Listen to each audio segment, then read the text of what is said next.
Sangwa ikaze mwebwe mwese muriko murakurikirana imbonesha kuri yanyu BTV Burundi. Kaze murano makuru mugira mushikirizwa na jewe Arlette Mugisha, agizwe n'ingingo nkuru zikwirikira.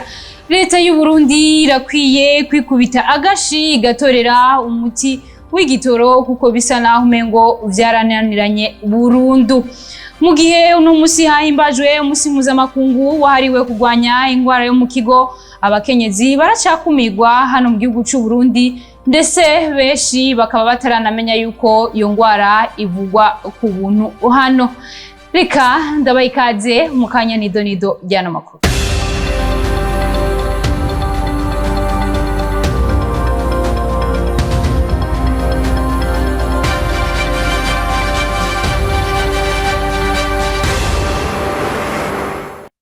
Ndasubiye kubaha ikaze mwebwe mwese muriko muradukurikirana bivanye naho muherereye. Ubushikiranganji bujejwe imigenderanire y'u Burundi n'ayandi makungu no gushigikira mw'iterambere ngo bwatanguje umugambi wo kumenyekanisha ibikorwa muri ubwo ubushikiranganji. Inkuru ya mugenzi wacu Habonimana Dohi. Ubushikiranganji bujejwe imigenderanire n'ayandi makungu no gushigikirana mw'iterambere bwatunganije umunsi wahariwe kumenyekanisha ibikorwa bukora muri uno mwaka w'ibihumbi 2023. Uwo munsi ukaba watunganijwe mu kugururira imiryango abantu batari bake nk'uko bivugwa na Marie Ancile Ntakaburimvo asanzwe arongoye uwo mugwi. Ni igikorwa c'ubushikiranganji bwatunganije bwo kugururira imiryango abarundi, amashirahamwe asanzwe akorana n'ubushikiranganji n'ubundi muntu wese abangaha mu gihugu c'u Burundi yoba akeneye kumenya ivyo ubushikiranganji bw'imigenderanire n'ayandi makungu burangura. Hari ibintu vyinshi ubushikiranganji burangura. Hariho abanyagihugu impapuro usanga bakenera nko gusinyisha zo kugenderako, hariho ibintu bitandukanye usanga batazi kandi bakenera mu buzima bwabo bwa misi yose. Nico gituma rero ubushikiranganji bwategekanije iki gikorwa c'iyi minsi ibiri, uyu munsi n'ejo, kugira ngo kimenyekanishe ivyo gikora ku murundi wese n'uwundi muntu wese muri iki gihugu n'amashirahamwe yose bikorana yo bavyifuza. Ubwo bushikiranganji bukaba bufise ibisata bikuru bitari bike. Ibi bisata biri ngaha ni vyinshi biri mu bushikiranganji. Igisata kijejwe imigenderanire y'u Burundi n'ibindi bihugu, igihugu kimwe ukwaco, uko twita relation bilaterale. Hariho igisata kijejwe imigenderanire y'u Burundi n'amashirahamwe, ari amashirahamwe mpuzamakungu, ari amashirahamwe yo mu karere, amashirahamwe atandukanye. Hariho igisata usanga kijejwe ivyerekeye amategeko. Hariho igisata usanga kijejwe akazi kaba Barundi muzi muri iyi minsi barekuriwe n'amategeko bagenda gukorera mu gihugu ca Arabie Saoudite biciye mu mategeko.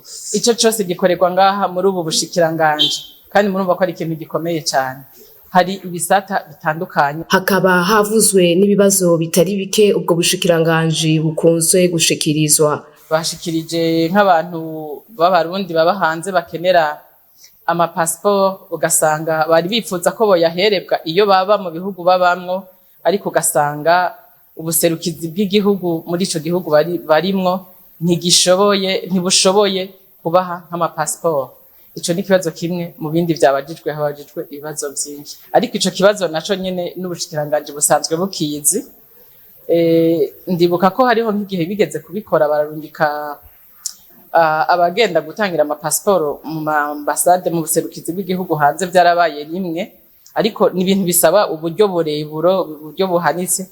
Ikindi naco turetse ko ivyo bisaba uburyo buhanitse, hariho n'indi nyishu baronse bababwiye yuko umurundi wese iyo aherereye iyaba ubuserukizi bw'u Burundi burafise kumuha urupapuro rworosha ibintu rwitwa laissez-passer tenant lieu de passeport, rumurekurira kucaza mu gihugu.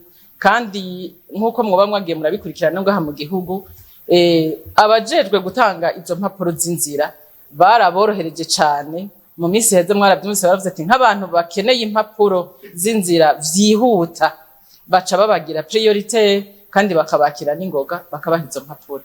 Tubamenyesha ko uwo munsi wahariwe kumenyekanisha ibikorwa by'ubwo bushikiranganji usanzwe utunganywa uko umwaka utashe. Leta y'u Burundi irakwiye kwikubita agashi gatorera umuti w'ikibazo c'igitoro kuko bisa naho umengo vyarananiranye burundu. Ni nkuru dukesha mugenzi wacu Ange Nekrita irakoze. Ikibazo c'igitoro kirabandanya kuba akananira abahinga. Imbonesha kure yanyu ya BTV yishikiye mu bibanza bimwe bimwe bisanzwe bitanga igitoro ngaha mu gisagara ca Bujumbura kugira ngo twibonere uko byifashe. Igihe cy'isaha 4:36 twari kuri station Kobir iri muri quartier Asiatique kwibarabara ryitiriwe Ntahangwa, aho twasanze imodoka nka zibiri zariko zinywesha amazutu.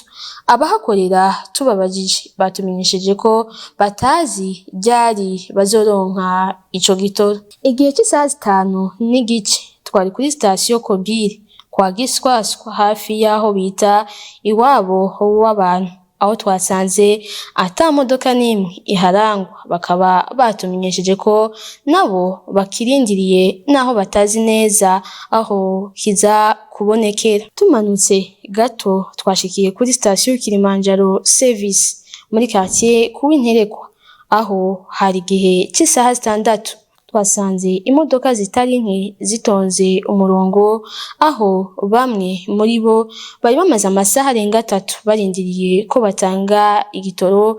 Ico naco bari bemerewe ko kiza kuboneka igihe cy'isaha 6, ariko gushika aho tuhava igihe cy'isaha 6:30 nta modoka n'imwe izana igitoro yari imaze kuhashika. Ivyo nivyo twiboneye mu mastation yo Kuwinterekwa. Harabana n'ibarabara rya 13 mu Mirango mu Kamenge, ndetse na station Top 7 iri hafi yo kwibarabara ryitiriwe ku Matafari muri quartier Nyabagere. Tugeze kuri Gare du Nord naho kuri station Interpetrol hafi n'ibarabara rija mu Gasenyi twasanze isinzi y'amamodoka atonze imirongo arindiriye igitoro, bavuga ko gihava kiboneka igihe cy'isaha 8. Station Top 1 mu Kigobe yo hepfo hamwe na King Star mu Bwiza, aho hose nta gitoro cariko kirahatangirwa, ariko ahatari hake amazutu yariko aratangwa ukuri kwami. Abunguruza abantu benshi twaganiriye bavuze bati benshi muri bo bari mu gukwiza indwi batariko barakora, ntibazi n'iryari bazosubira gukora, kuko hari n'igihe usanga igitoro kibonetse abakora kuri ayo mastation baca baraba ukuntu bikika mukiza kugira batange ku bantu babo babahaye amahera, ugasanga nabo baratashe zirayoye. Benshi bavuga ko imiryango yabo itanguye kwibaza yuko bababesha, bakibaza ko baba bagiye kurenga ibigo. Barataka batakamba bagasaba leta y'umuvyeyi ko yosubira kuraba igituma igitoro kitaboneka kugira bagitorere umuti, nabo basubire ku kivi, gutyo baterere mu iterambere ry'igihugu nk'abandi Barundi. Uhereye ku rwego rw'umukuru w'igihugu, urongoye ishirahamwe Regideso ari nabo bahawe ububasha bwo kuzana igitoro mu gihugu, bamaze kugira utwigoro dutandukanye kugira ikibazo c'igitoro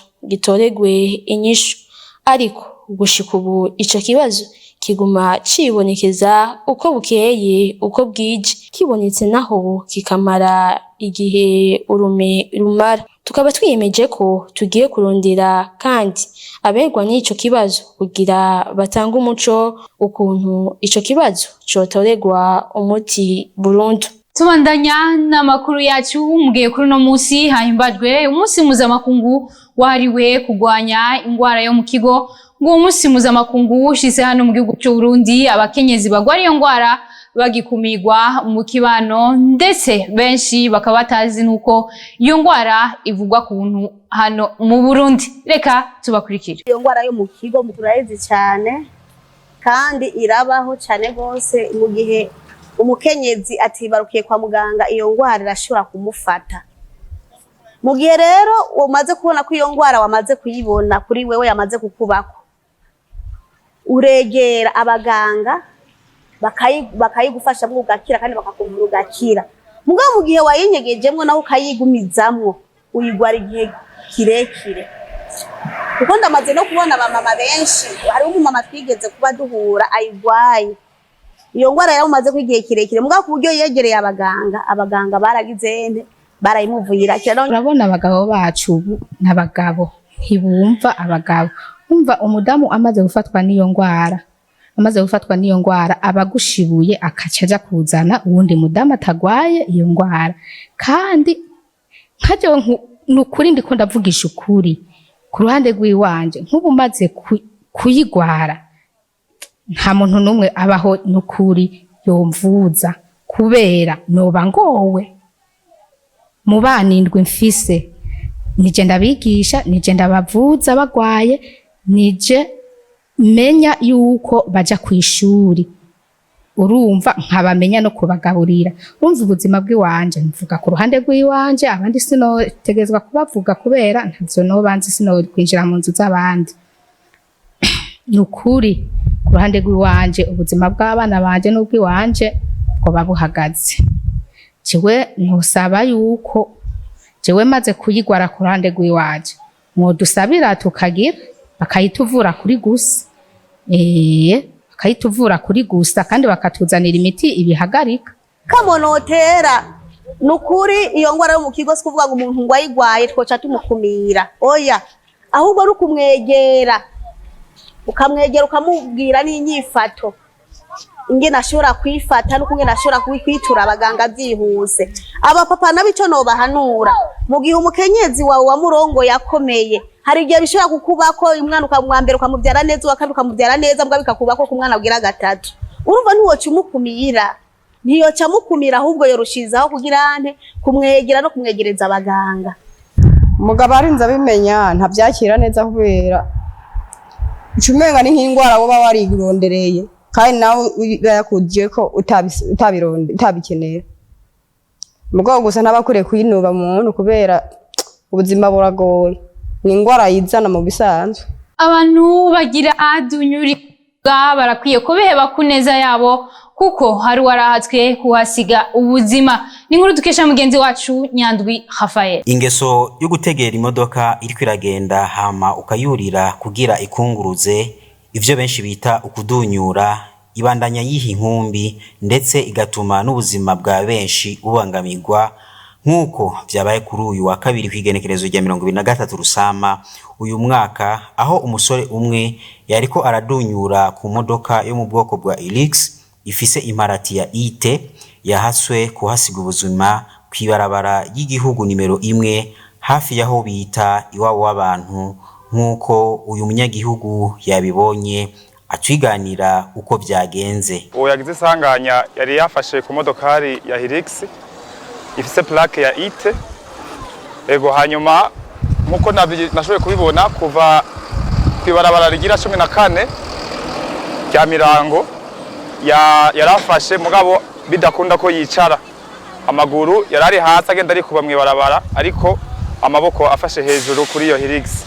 Hanyuma aragerageza kwigwanira kugira ngo ntashobore kugira isanganya rikomeye ngababare cyane, ariko kubera ko imodokari ariko irihuta yagiye kuronka uburyo bwo gushobora kuva ku iyo imodokari maze gushika higabanya aha muri rompo iwabo n'abantu, haraheza acagwa hasi yicaye, imodokari nayo ibandanya igenda. Uwo munyagihugu yabonye iryo sanganya yagize ico ahanura abantu bose bafise akageso ko kurira amamodoka muri ubwo buryo. Nuko kubisanzwe bo biheba, kuko iyo bagize isanganya hari naho umushoferi ataba yabimenye yuko hari umuntu yuriyeko, nkuko twabibonye, kuko ugukorotse hari aho umushoferi bashaka kumuhagarika ngo yagonze umuntu, kumbe yabaye ubukoroke yarari ku iyo modokari yayifashe atamusavye. Mumenya ko yaba igipolisi kijejwe uruja n'uruza mu mabarabara, yaba abajejwe intwaro ndetse n'abanyagihugu batari bake bama bariko barasemerera ko ico bita ukudunyura bifise ingaruka mbi,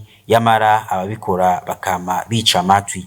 Bamwe bakavuga ko hakwiye gushigwaho ibihano ruhasha kugira ngo iyo ngeso iranduranwe n'imizi burundu. tubandanya n'amakuru yacu. Igiteramo citiriwe c'ibitoki Summer Times kigiye kuba ku nshuro ya gatatu ngo kizoha akaryo keza abaririmbyi bivugwa na Arenova Irambona. Reka tumukurikire. Uno musi rero kubamenyesha tubatangariza itanguzwa ku mugaragaro ry'igice kigira gatatu cyo bita 3e edition cyangwa third edition ico twita c'ibitoki Summer Time. Igiteramo ngaruka mwaka cyama kibaburi ikiko ribaye tugeze ku nshuro ya gatatu. Ndiko n'abagenzanje hano usanga duhurikiye muri Rusizi Limited.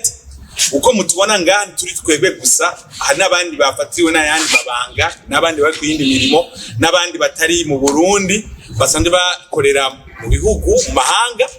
Twese rero dufise intumbero imwe yo gukamisha amahoro n'umutekano kambere dufise mu Burundi, tukayakamisha iterambere, harimo no kuryoherwa, harimo no ku abantu kubona ibibanza byiza bitandukanye u Burundi bufise.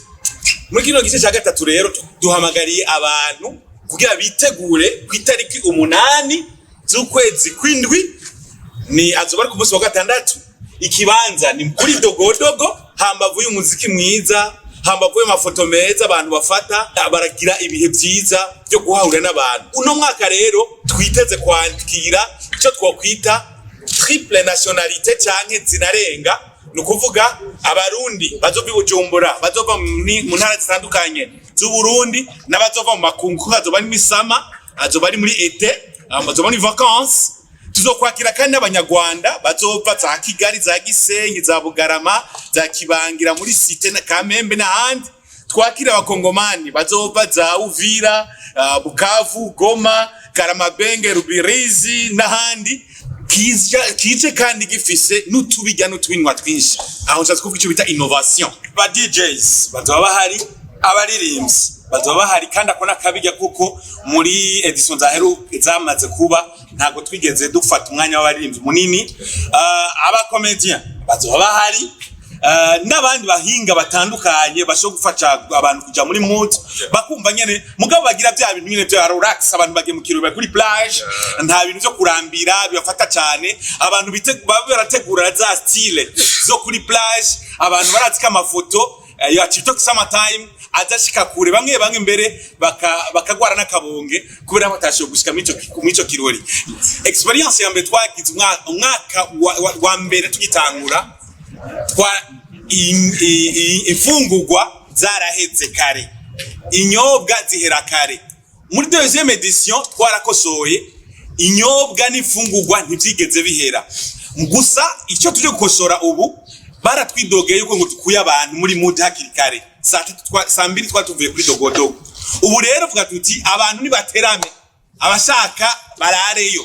Inzego z'umutekano zirashigikiye yuko umutekano ari yororo. Tukababwira tuti save the date le 8 juillet, kuvuga ko itariki 8 z'ukwezi kw'indwi cyangwa bindi bita mukakaro, duhurire kuri Dogodogo. Amakuru yacu tuyasozerere mu gisata c'inkino, tukaba tuyakesha mugenzi wacu Jire Verne Nakimana. Yavuga mu nkino teri mu gikombe cyitiriwe umukuru w'igihugu.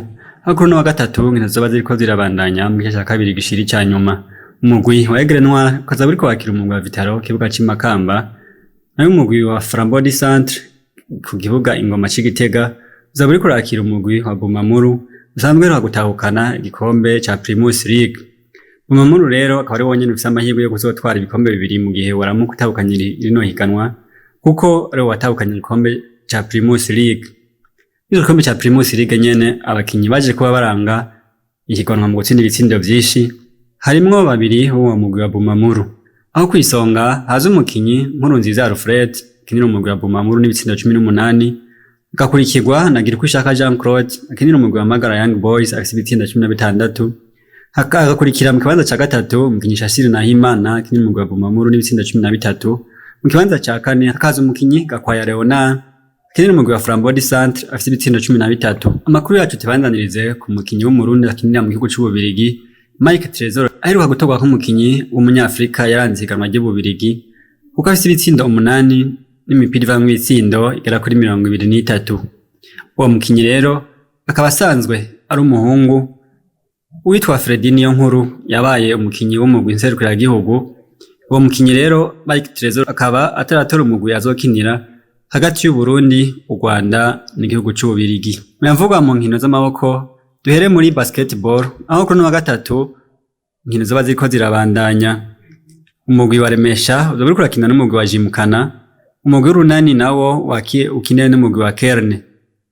Naho ni mwihiganwa rya Viva Basketball League rizoba riko rikinwa ku munsi ugira 10. Mw'iryo higanwa rero umugwi w'Urunani akaba umaze gutsinda inkino nyinshi, ko mu nkino 9 bamaze gukina imaze gutsinda 8 utsindwa rumwe, kurikirwa n'umugwi wa Remesha uwo umaze gutsindwa inkino 2, hagakurikira Dinamo imaze gutsindwa inkino 2 nayo nyene.